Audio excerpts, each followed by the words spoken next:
Olá, sejam muito bem-vindos ao quarto CIT, Congresso Internacional de Tecnologia na Educação.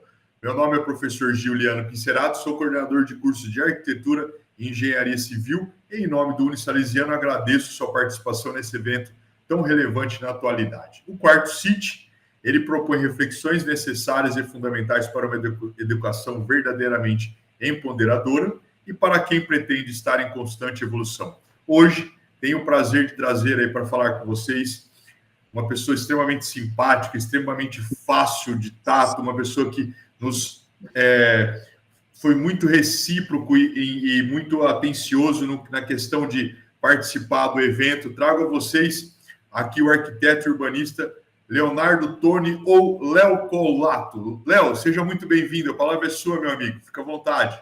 Olá, boa tarde. Muito obrigado pela introdução. É um prazer participar aqui do quarto CIT. Eu sou Leonardo Colato, arquiteto e urbanista pela Universidade Paulista Unip, formado em 2019, e mestre em tecnologia da arquitetura pela FAUSP, com a pesquisa intitulada Processos Biomiméticos aplicados ao desenvolvimento do projeto arquitetônico 2 estudos de caso. Essa pesquisa foi orientada pelo professor Dr. João Carlos de Oliveira César, e é sobre esse tema que eu venho apresentar hoje aqui para vocês no quarto CIT. Então, a apresentação de hoje é intitulada Processos Biomiméticos no Desenvolvimento Projetual em Arquitetura, uma reflexão entre Gaudí e Le Corbusier.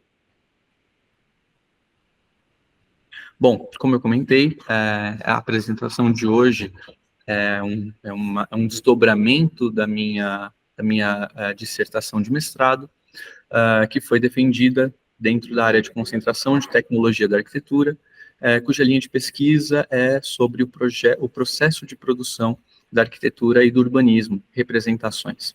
Como eu disse, meu orientador foi o professor Dr. João Carlos de Oliveira César, o qual chefia um grupo de pesquisa ao qual eu pertenço e faço parte, intitulado Por Arquitetura e Cidade. É um grupo de pesquisa CNPq, cujos integrantes desenvolvem várias pesquisas na investigação das relações cromáticas na arquitetura. Bom, essa pesquisa, ela se divide basicamente em 4 partes principais, sendo a primeira dessas partes composta pela introdução, a definição de um conceito pertinente de natureza. Desculpa, eu vou voltar um segundinho. Tá, vou voltar nesse slide aqui. Uhum. Essa pesquisa, ela investiga as relações projetuais entre referências na natureza e a arquitetura. Então, o que é a biomimética, né? A biomimética é o processo de você aprender um conceito natural, seja ele uma característica física, uma característica conceitual, uma cor, um espaço, um processo, uma estrutura, e aplicar essa característica de alguma forma no seu processo projetual, em vários campos de estudo, mas nesse caso aqui a gente está tratando da arquitetura. Tá? Então, a partir da investigação sobre esses diferentes processos biomiméticos, né, a gente vai buscar exemplificar, dentro de 2 obras escolhidas, esses diferentes processos escolhidos pelos arquitetos Antoni Gaudí e Le Corbusier no desenvolvimento do projeto de suas 2 obras mestras, né? A Basílica da Sagrada Família e o Convento de La Tourette. Então, essa pesquisa, ela se divide em 4 partes principais, tá? Sendo a primeira delas destinada à introdução, à definição de um conceito pertinente de natureza e o critério de escolha dessas obras que foram analisadas, certo? Na segunda parte, a gente já vai entrar na discussão sobre o que é a biomimética. Biomimética, biofilia, biomorfismo, todos esses termos irmãos, o que eles são, qual a relação entre eles e quais os limites de compreensão desses termos dentro da arquitetura. Em segunda parte, dentro desse segundo segmento, a gente tem a explicação do que é a relação da mimesis filosófica e a natureza na arquitetura. Então, a gente se debruça aqui a olhar dentro da história da arquitetura essas relações biomiméticas, essas relações estabelecidas entre o homem que fez a arquitetura e a natureza. Na terceira e quarta partes, elas compreendem um estudo de caso de 2 edifícios, visando exemplificar nesses edifícios esses processos analisados. Então, a parte 3 é destinada ao Templo Expiatório da Sagrada Família, de Antoni Gaudí, e a parte 4 ao Convento Saint-Marie de la Tourette, de Le Corbusier. Então, essa análise desses 2 templos, né, da Sagrada Família de Antoni Gaudí e do Convento Saint-Marie de la Tourette, ela se dá aqui pelo viés, pelo olhar da biomimética, né? Então, a gente está usando a biomimética como uma lente pela qual a gente vai olhar os processos de projeto, de desenvolvimento projetual utilizados na criação dessa arquitetura, tá? Em segundo momento, a gente vai fazer um confronto entre o termo atual de biomimética e a mimesis filosófica, na conceituação o que é a biomimética, certo? Esse confronto, ele é extremamente importante para que a gente possa entender quais são as origens do termo, quais são os limites desse termo, o que ele pode abarcar de compreensão dentro da arquitetura e o que ele não pode abarcar de compreensão dentro da arquitetura, tá? A partir desse confronto, a gente tem a definição de um ferramental biomimético de análise e projeto em arquitetura. Então, qual seria o nosso conceito pertinente de natureza? Então, qual seria o nosso conceito pertinente de natureza? Bom, o conceito de natureza, ele é um conceito que até hoje está em aberto. Cada campo de estudo tem uma definição específica sobre o que é a natureza, e ainda hoje há discussão sobre isso, tá? Então, para nós, o conceito pertinente de natureza, o mais importante para que a gente possa adotar como base de compreensão para essa análise, é o que está descrito por Abaniano, publicado em 2012 no seu Dicionário de Filosofia, que diz que a natureza pode ser o que é produzido pelo princípio do movimento ou o que se produz por si, espontaneamente. A natureza contrapõe-se também à artificial, por ser aquilo que é produzido pela causalidade da própria natureza, fora do arbítrio humano. Então, a gente está falando aqui de algo que escapa das definições e do controle humano. É claro, toda a ação humana acaba, de alguma forma, acarretando em efeitos sobre a natureza. Mas a gente está lidando aqui com coisas que independem da ação humana para existirem, certo? Processos, elementos, campos, espécies, tudo o que não está abarcado dentro da produção humana, certo? E aí a gente está falando sobre esses 5 reinos biológicos e o mineral. Então, todos esses 6, essas 6 áreas naturais, para nós, são importantes nessa análise, tá? Também é importante analisar dentro dessa compreensão do que é a natureza, o que compõe o universo do imaginário do arquiteto e sobre o que ele considera como natureza. Por exemplo, para cada cultura existem variações nos conceitos sobre natureza. Então é importante aqui também a gente ter uma flexibilidade para compreender o que para aquele arquiteto a natureza é, certo? Porque para um arquiteto americano, a natureza pode ser definida por X, Y ou Z razões, e para um arquiteto japonês, por exemplo, ou asiático, que tem uma filosofia completamente diferente, a natureza pode ser definida de forma completamente outra. Então, a gente mantém essa liberdade, essa flexibilidade para compreender a partir de escritos, a partir de relatos, a partir dos próprios projetos desses arquitetos, quais são os limites do que ele considera como natureza. E é importante lembrar que forma orgânica por si só não necessariamente é biomimética. Então, uma forma arredondada, paramétrica, isso não necessariamente é biomimética. é biomimética para nós se essa forma, ou o conceito dessa forma, parte de uma referência natural. A partir daí, a gente então se debruça sobre a escolha dessas duas obras que vão ser analisadas, certo? Para isso, a gente precisou primeiro fazer uma definição de um recorte temporal e espacial, né? Então, o nosso recorte aqui nesse caso é o continente europeu, é o continente europeu, dentro ali das décadas de 1890 e 1960, certo? Desculpe, vou retomar. Então, no nosso recorte atual, a gente está falando aqui do continente europeu, entre os anos de 1880 e 1960, onde essas duas obras vão ser teorizadas e construídas, certo? Um segundo ponto de escolha, de definição dessas obras, é a farta documentação sobre os seus processos projetuais de ambos os arquitetos, e em específico dessas duas obras analisadas. Acima disso, inclusive, a possibilidade de consultar uma vasta bibliografia que permitisse uma análise embasada das soluções adotadas pelos arquitetos durante o projeto. Ou seja, a nossa análise aqui, ela parte principalmente dos métodos documentados por esses dois arquitetos ou por pesquisadores que se debruçaram a analisá-los, certo? No desenvolvimento desses dois projetos. Então, vamos lá. Natureza, arquitetura e biomimética. O que é a biomimética? Bom, o que é a biomimética?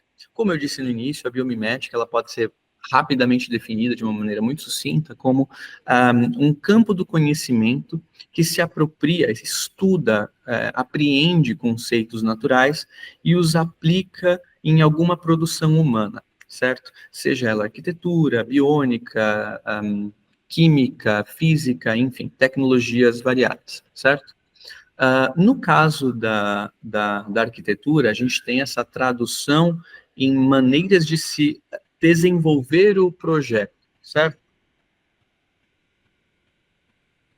Em maneiras de se desenvolver o projeto, ferramentas projetuais. A princípio, a biomimética é um termo cunhado em 1953 por um teórico chamado Otto Schmidt, e que veio a ser desenvolvido e aperfeiçoado pela pesquisadora Janine Benyus, em seu livro Biomimicry, um livro importantíssimo que deu mais visibilidade ao tema e que foi o grande start do olhar para esse aspecto, certo?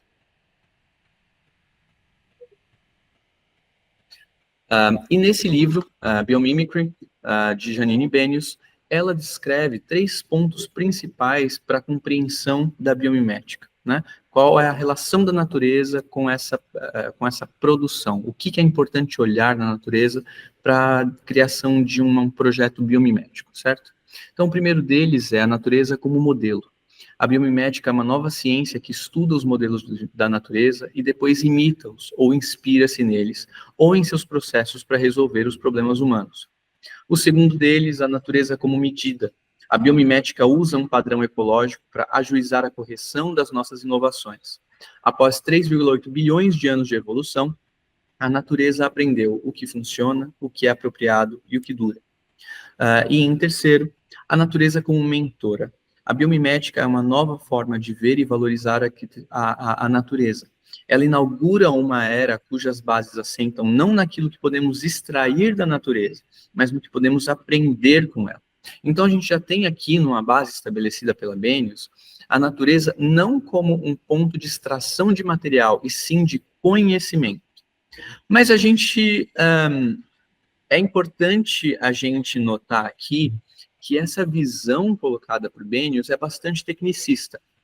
Ela foca na produção humana, na resolução de problemáticas, e isso é um aspecto que nem sempre é o foco em produção de arquitetura, né? Na arquitetura, a gente tem que lidar com outros campos, muitas vezes mais subjetivos do que simplesmente a resolução de uma problemática. E é aí que a gente entra na análise do viés, no viés mimético filosófico, e é aí que a gente entra na análise da biomimética pelo viés filosófico da mímese, certo? Então, a gente vai fazer essa diferenciação do que é inspiração natural versus a biomimética, certo? Essa biomimética vai ser a tradução dessa inspiração natural através de um processo projetual, certo? Esse viés tecnicista, como eu disse, né, ele acaba limitando as análises possíveis sobre os processos projetuais biomiméticos em arquitetura, já que a gente tem uma gama de outros processos projetuais que não envolvem essa solução de problemáticas, como eu disse, certo? E, enfim, a arquitetura não se resume nessa busca sistêmica de solução de problemáticas. Então, como que a gente pode olhar para esse termo de uma maneira um pouco mais generosa, para que a gente tenha uma ferramenta mais eficiente e mais ampla de análise em arquitetura?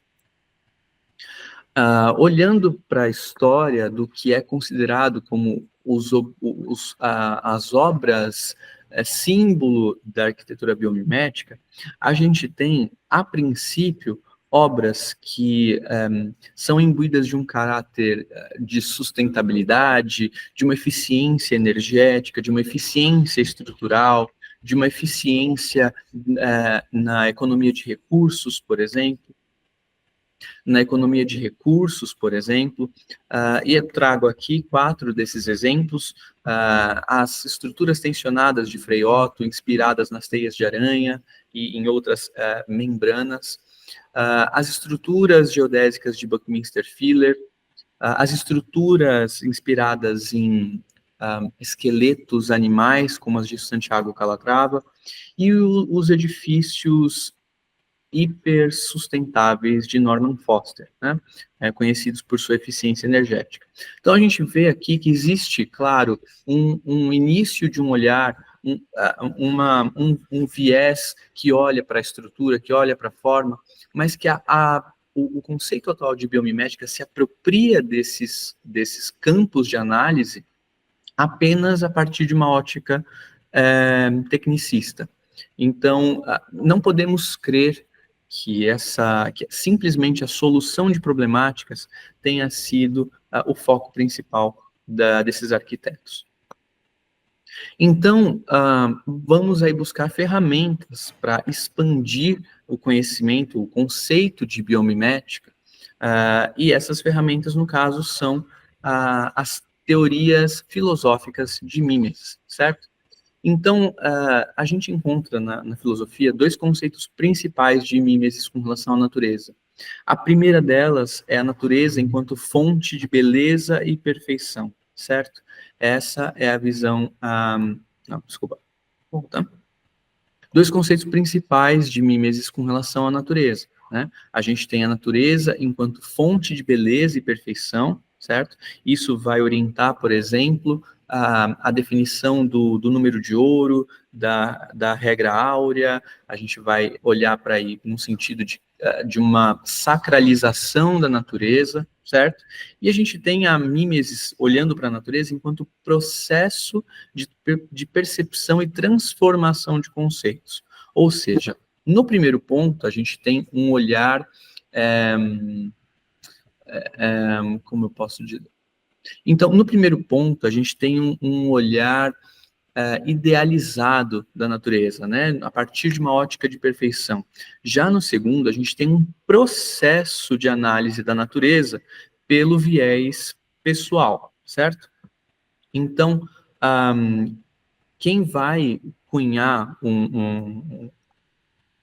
Então, quem vai descrever melhor esse processo para a gente é a Bagnano, que vai comentar sobre esse processo como sendo esse segundo ao qual me refiro, certo?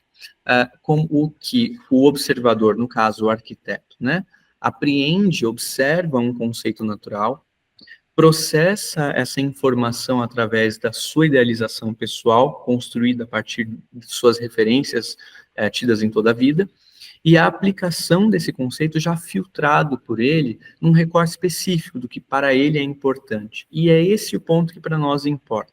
É esse o ponto principal da nossa análise aqui.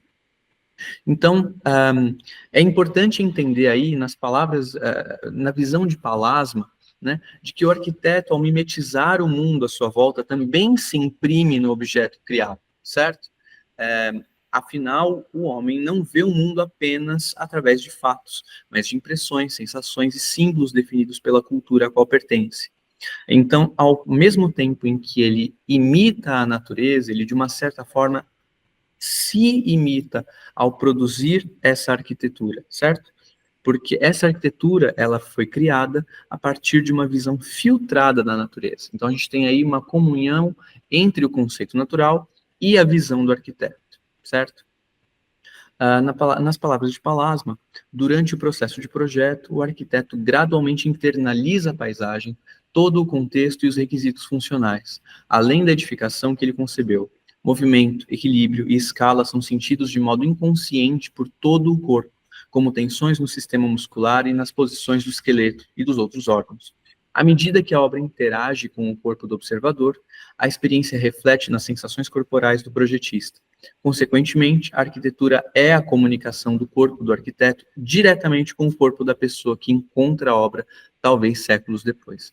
Então, repare que existe todo um outro campo mais sensível da arquitetura que não é abarcado por aquele termo mais tecnicista descrito por Bennius, certo? E que aí nos busca a encontrar essas novas relações. Também é citado também é importante lembrar que esse olhar para a natureza, essa busca de uma referência na natureza, é o que a gente pode considerar como um retorno às origens, certo? Lá nas origens, se formos analisar, os animais constroem seus ninhos. Não, desculpa, cancela essa parte. Então, a gente tem aqui o retorno às origens, sendo esse olhar, esse novo olhar para o que foi o início da nossa produção enquanto seres humanos, certo? Então, eu trouxe aqui 4 exemplos mais significativos de aspectos mais sensíveis das relações entre o homem e a natureza na produção de uma arquitetura, certo? O primeiro deles é o edifício Oikema, do arquiteto Claude Nicolas Ledoux, do século XIX, cujo formato é o formato de um pênis, mas esse formato, embora não fosse identificado pelo usuário, foi criado por esse arquiteto na busca de uma... desculpa, volta essa parte. Então, aqui a gente tem o primeiro projeto, que é o edifício da Oikema, do arquiteto Claude Nicolas Ledoux, do final do século XIX, que era destinado a ser uma escola de educação sexual, cujo formato bastante sugestivo, na visão do arquiteto, se dava na busca de incluir no formato, na forma, na morfologia desse edifício, a simbologia a qual ele pertence, certo? Desculpe. Quanto tempo a gente já tem? Eu não contei aqui, deixa eu ver, peraí. Só para poder me organizar? Eu acho que a gente ainda tem mais quase 20 minutos. Nós temos. Perfeito, tá certo. Até amanhã. Então, vou voltar do início dessa parte da explicação. Não tem problema. Então, a gente tem aqui 4 projetos que são bastante representativos dessas outras esferas de relação mais de relações. Então, a gente tem aqui 4 projetos que são bastante representativos dessas outras esferas de relações mais sensíveis entre a arquitetura, a natureza e o homem que a cria, certo? A primeira dessas referências é o edifício da Oikema, do arquiteto Claude Nicolas Ledoux, do século XIX, destinado a ser uma escola de educação sexual para jovens. E a gente tem aqui esse edifício uma forma bastante sugestiva, que na visão do arquiteto era importante para tanto representar o significado deste edifício, como através da forma induzir a uma saciedade sem que esses jovens precisassem passar pela experiência em si, né? Então a gente tem aqui uma visão bastante peculiar e que não é simplesmente a solução de uma problemática, né? A gente tem aqui um exemplo no segundo exemplo, a gente tem a cabana primitiva, que é uma teoria escrita pelo filósofo Marc-Antoine Logier, que descrevia, né, a necessidade de se voltar às origens, que descrevia a necessidade de voltarmos às origens do que era a arquitetura, né? Então, esse desenho representa a arquitetura, essa figura feminina, apontando para essa estrutura criada a partir de troncos de árvores e galhos. Então, que seria o início de uma construção humana, certo? Temos o Stonehenge, uma estrutura neolítica na Inglaterra, cuja finalidade se dava em marcar a passagem do tempo, marcar as datas comemorativas de uma cultura, certo? Por meio das relações entre essa arquitetura e o cosmos, né? Então, cada uma dessas pedras foi colocada na sua posição a fim de projetar uma sombra ou determinar um alinhamento com algum astro celeste, a fim de se ter daí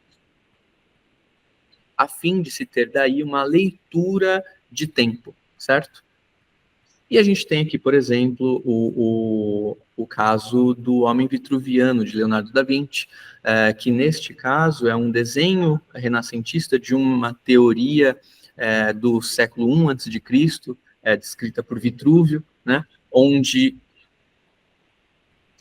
esse arquiteto, o Vitrúvio, descreve as relações proporcionais do corpo humano e como elas podem ser utilizadas como uma base de medida, certo? E aí a gente vem, então, para os nossos estudos de caso. Após olhar todas essas referências, todas essas possibilidades mais sensíveis, mais menos objetivas. Então, após olhar essas outras... Oh, meu Deus. Então, após observar esses outros casos, né, de uma aplicação mais sensível, mais sensorial, mais menos... Oh, meu Deus, desculpe. Então, após observarmos esses outros exemplos mais sensíveis, mais sensoriais, menos tecnicistas das possibilidades de relações entre a natureza e a arquitetura, a gente passa a analisar as nossas duas obras. A primeira delas, o Templo Expiatório da Sagrada Família, de Antoni Gaudí, e, em sequência, o Convento Saint-Marie de la Tourette, de Le Corbusier. Esses estudos de caso, eles passam por três camadas, certo? A primeira delas é a descrição da relação entre o arquiteto e a natureza, né? Como que esse arquiteto criou a sua visão de natureza. Em segundo, como se deu o processo projetual deste templo. Os dois são templos religiosos, no caso católicos. E em terceiro, a natureza aplicada ao processo projetual do edifício, em que a gente aborda essas diferentes ferramentas utilizadas por esses arquitetos na definição de sua arquitetura. Então, o primeiro deles, o Templo Expiatório da Sagrada Família, de Antoni Gaudí, é um edifício religioso cuja construção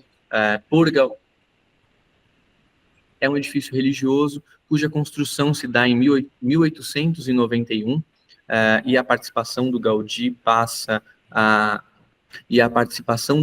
se dá a partir do ano de 1892, localizado em Barcelona, na Espanha. Esse edifício, destinado a ser a última das grandes catedrais, é um edifício monumental. Quando terminado, será a igreja mais alta do mundo, por exemplo.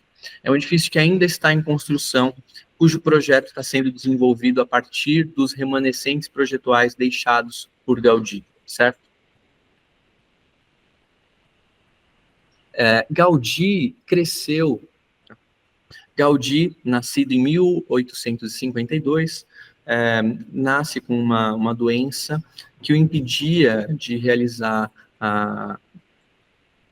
Gaudí, nascido em 1852, nasce com uma doença, uma artrite congênita, que o impedia de realizar as mesmas atividades que outras crianças realizavam, né, de correr, de brincar, porque sentia muita dor. Isso obrigou a passar boa parte da sua infância observando, em vez de participar de maneira ativa dessas atividades. Então, isso permitiu que ele destinasse boa parte de sua energia a observar a natureza e a absorver essas possibilidades, essas curiosidades, esses pontos de interesse que ela criava no arquiteto, né? A partir daí, ele vai estabelecer esse conjunto de conhecimentos como o grande livro da natureza, né? Ao qual, segundo as palavras dele, a gente devia sempre olhar, ler e usar os seus exemplos, né? Durante toda a sua vida, o Gaudí teve uma observação constante dos sistemas, processos, formas, estruturas, espécimes naturais, se interessando por teorias da época, se interessando por outros livros que eram publicados sobre biologia, e a partir daí foi construindo um pouco do seu ferramental teórico sobre o que era a natureza e como ela podia ser utilizada na criação de uma arquitetura. Desculpe.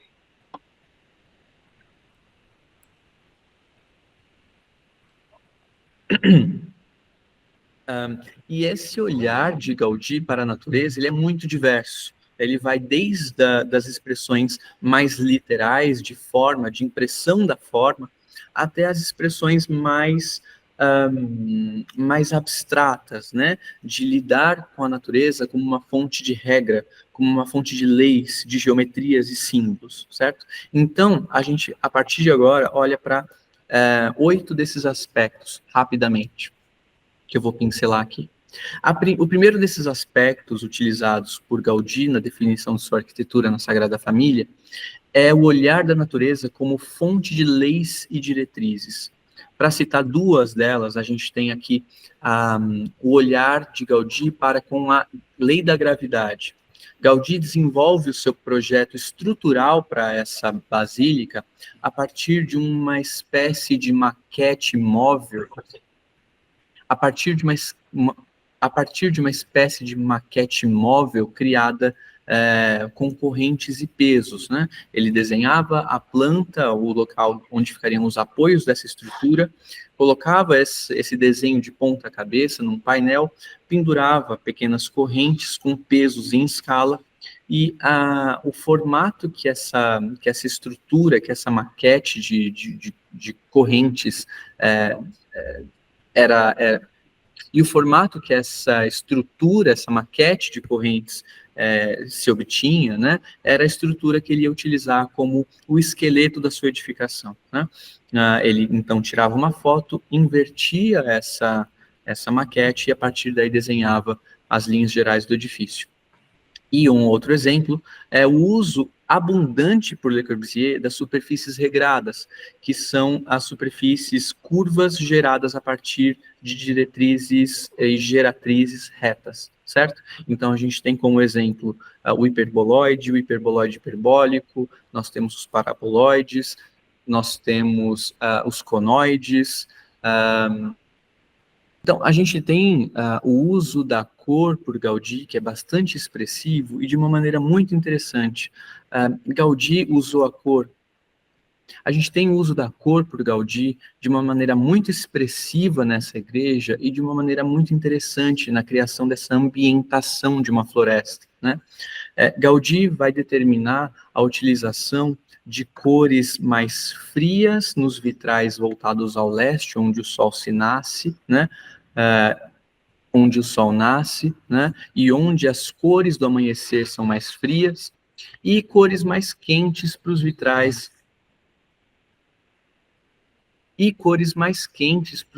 voltados ao oeste, onde a coloração do entardecer é sempre mais quente. Então, nossa, tá caprichado aqui de barulho. Tá tudo bem.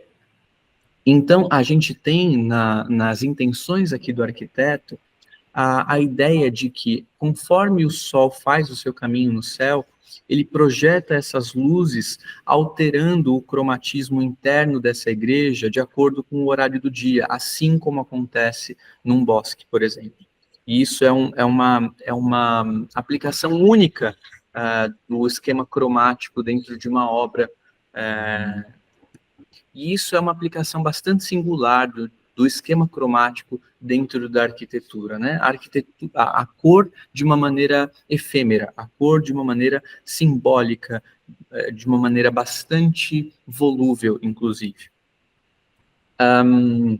E temos a forma, o uso da forma por si só, por Gaudí, principalmente na fachada destinada a contar a história do nascimento de Cristo, né, em que ele usa da maior quantidade possível de elementos naturais, vegetações, flores, árvores, animais, insetos. Ele preenche essa fachada de pedra com essas representações físicas da natureza, na ideia de demonstrar o milagre da vida do momento em que Jesus nasce, né? Então, a gente está falando aqui de uma obra religiosa, claro.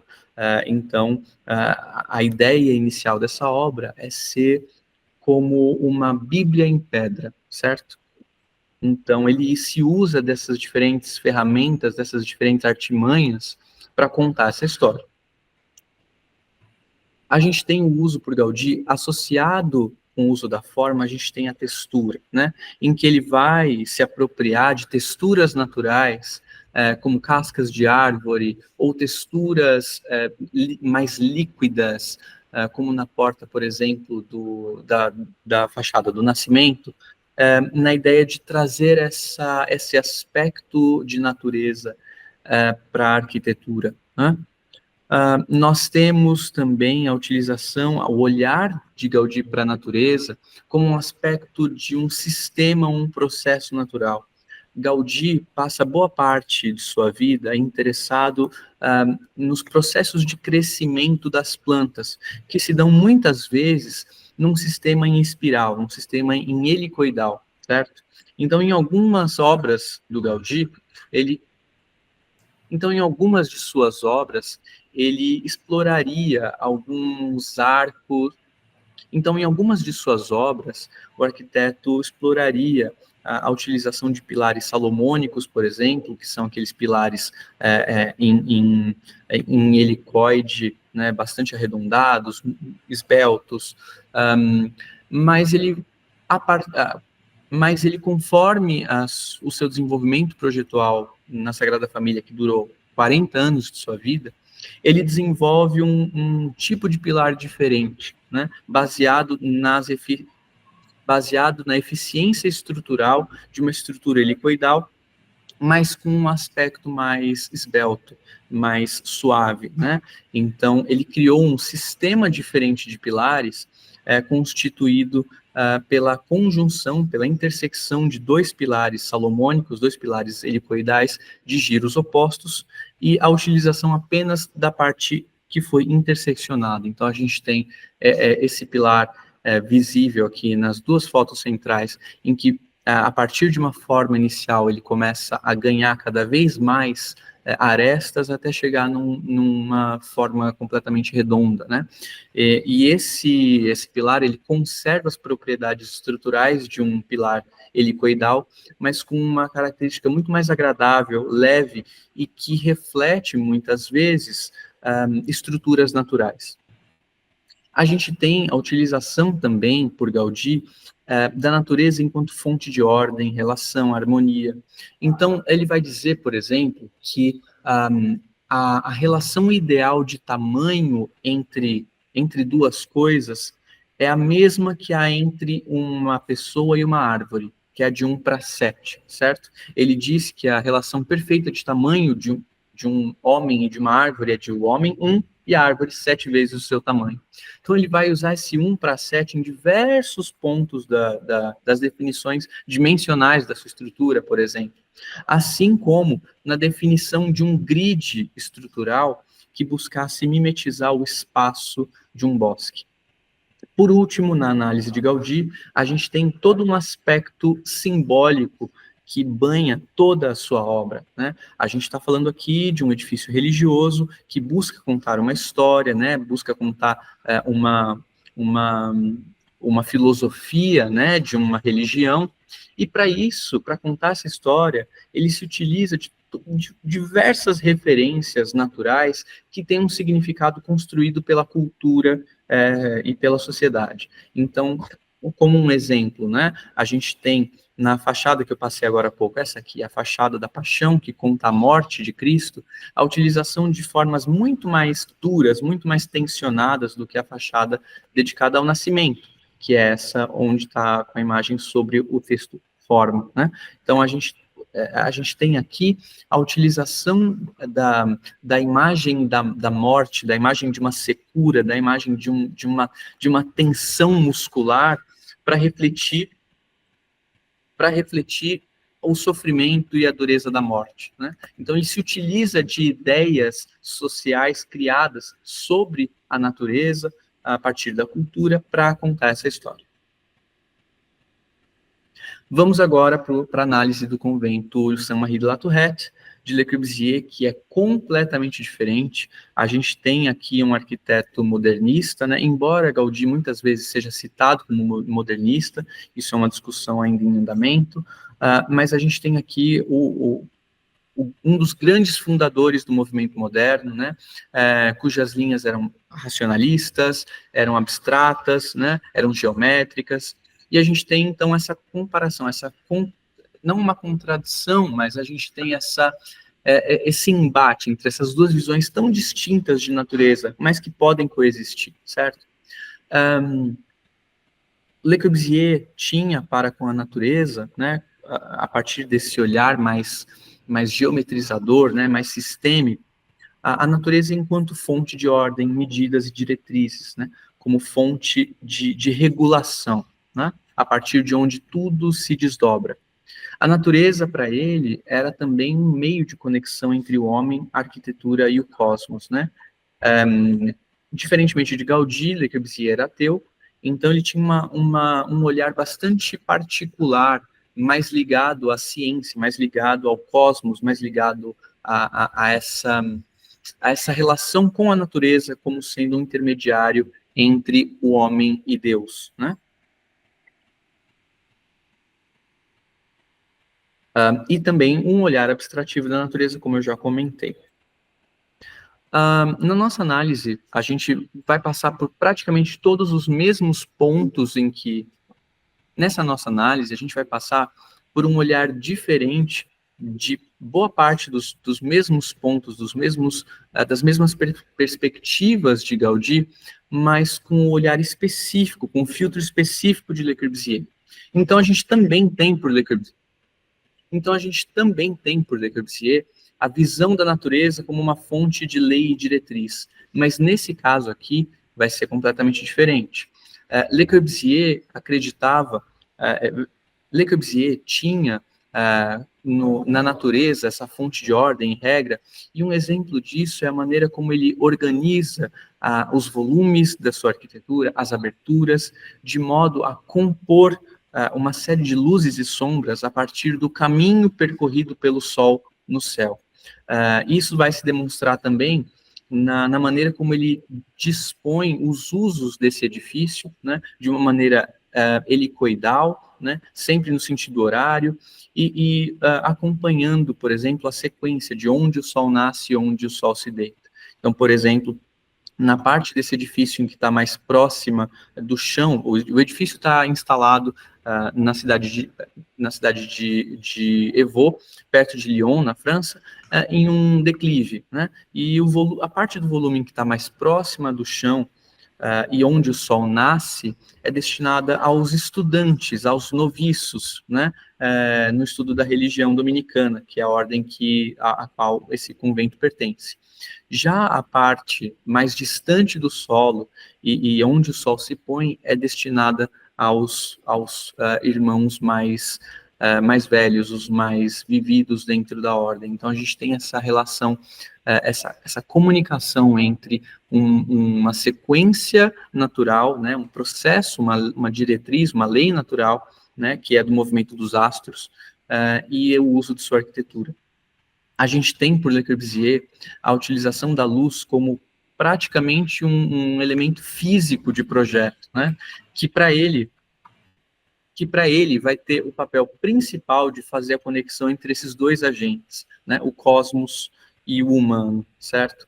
Então, como eu disse, ele orquestra essas aberturas de modo a projetar luzes e sombras e projetar significados.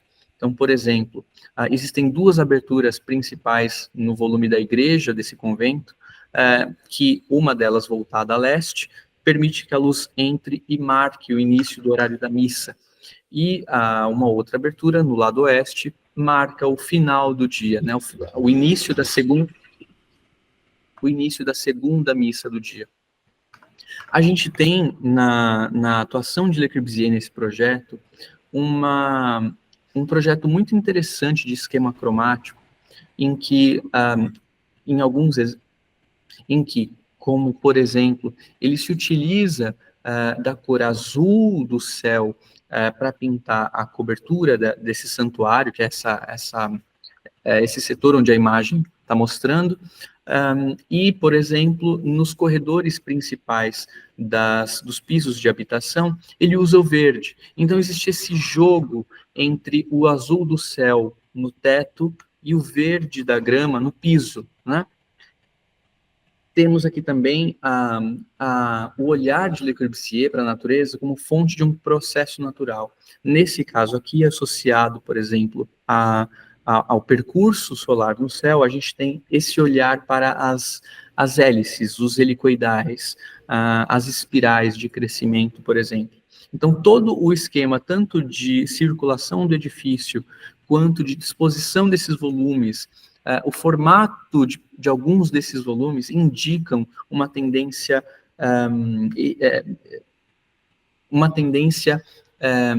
em hélice, em espiral desse edifício. A gente tem, por Le Corbusier, uma aplicação muito diferente da textura na sua obra, né? Le Corbusier ele não mimetizava literalmente as referências naturais, e ele trabalhava com um material muito sintético, né, que é o concreto, diferentemente de Gaudí, que utilizava a pedra, né? Mas repare que para isso, para trabalhar com o concreto, ele se utiliza das formas em madeira que vão emprestar ao concreto a sua textura, né? A sua textura, que vão carimbar nesse concreto cada um de seus veios. Então, apesar do material ser sintético, o material ser moderno, você tem aí a impressão das madeiras utilizadas nessa textura. Há também a aplicação, como é possível ver na terceira foto desse slide, uma textura bastante rugosa nas paredes internas, numa ideia de dotar o edifício de uma pele. Então, da mesma forma como uma pessoa tem a sua pele com a sua textura, ele queria dotar esse edifício da sua própria pele, da sua textura, né? A gente tem a utilização da forma por Le Corbusier de uma maneira, nesse caso, bastante pontual, em que o único volume que não é ortogonal, na verdade, um dos dois únicos volumes que não são ortogonais do conjunto, é esse volume do santuário, cujo ambiente por dentro é esse da terceira foto, certo? Por fora é esse volume com formato meio de uma orelha, com 3 canhões acima, né? Esse é o único volume, de forma curva do edifício, e ele está voltado à paisagem, está aberto à paisagem, enquanto todos os outros volumes têm uma característica mais geometrizada e interiorizada, certo? Então, ele estabelece essa comunicação entre o dentro e o fora a partir dessa forma de uma orelha, né? Essa forma de uma orelha, né? Esse ouvindo o que o de fora tem para ouvir e trazendo para essa interioridade. A gente tem a aplicação por Le Corbusier, talvez do aspecto mais importante do projeto de Latourette, que é o olhar para a natureza como fonte de proporção e harmonia. Como fonte de proporção e harmonia. Nesse caso, traduzido através do seu sistema medido, traduzido nesse caso através do seu sistema de medidas chamado Modulor, né, que foi criado por ele em 1950, de maneira a analisar as relações proporcionais no corpo humano. Então, qual que é a relação de tamanho entre a mão aberta e o braço como um todo, entre o braço como um todo e o corpo como um todo. A partir daí, ele desenvolve um sistema de medidas que tem no corpo humano a sua fonte de proporção e de harmonia, para que, nesse sentido, a arquitetura criada dentro desse sistema de medidas fosse uma extensão do corpo humano, tivesse uma ressonância com o corpo humano.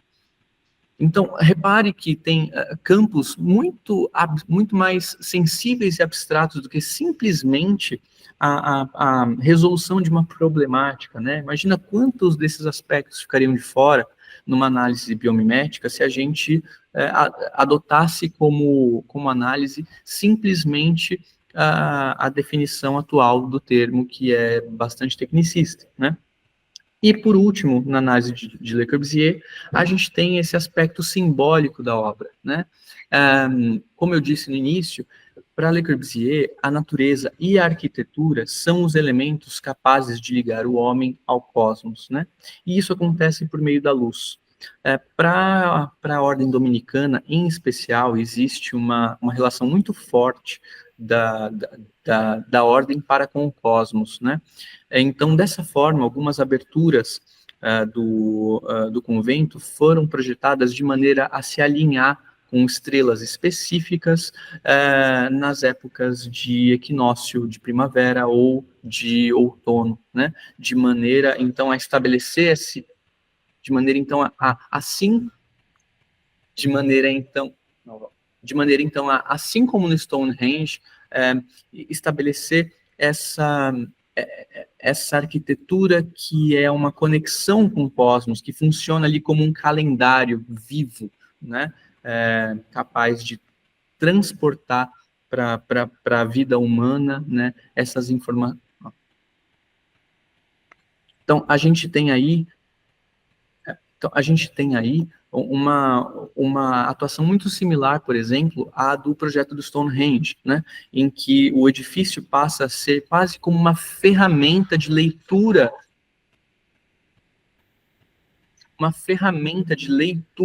desse cosmos, né, uma ferramenta de leitura do contexto tanto temporal quanto físico, né, nessa conexão entre o homem e o cosmos.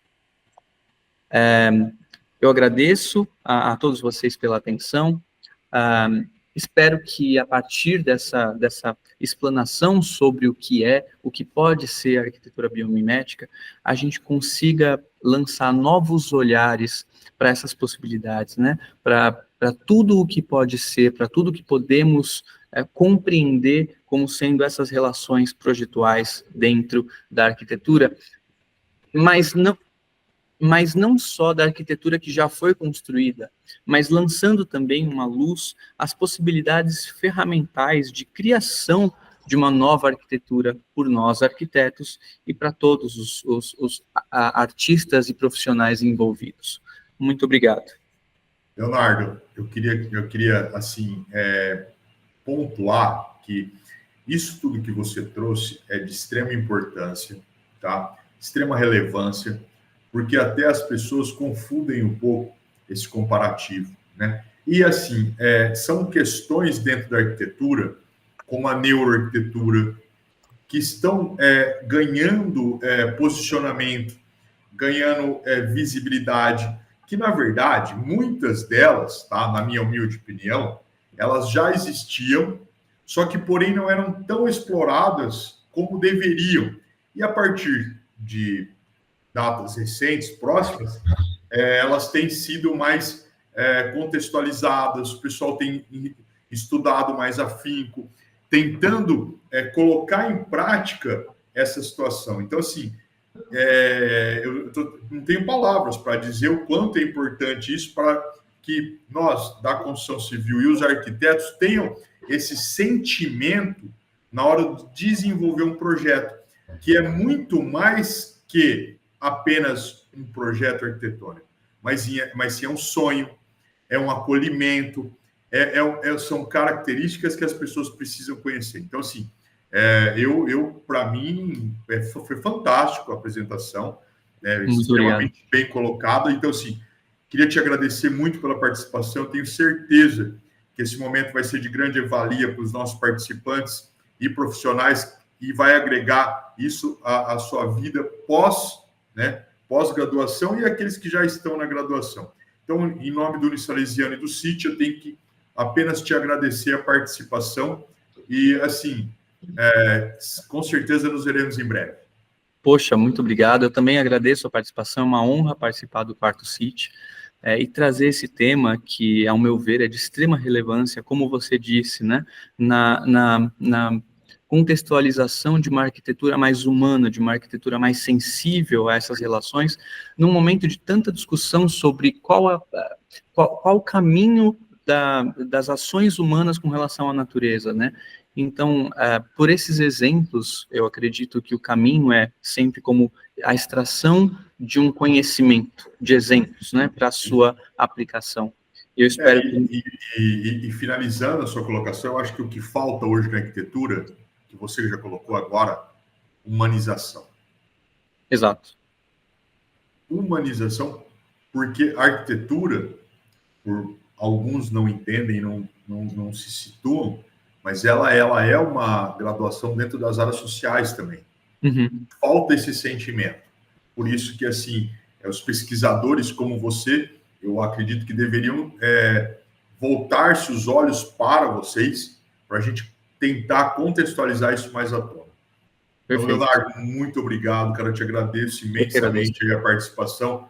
Foi um prazer ter você, uma pessoa de extrema simplicidade, uma comunicação muito fácil de entendimento. Muito obrigado. O Quarto CIT agradece a sua participação. Obrigado, foi um prazer. Abraço, até mais. Tchau, tchau.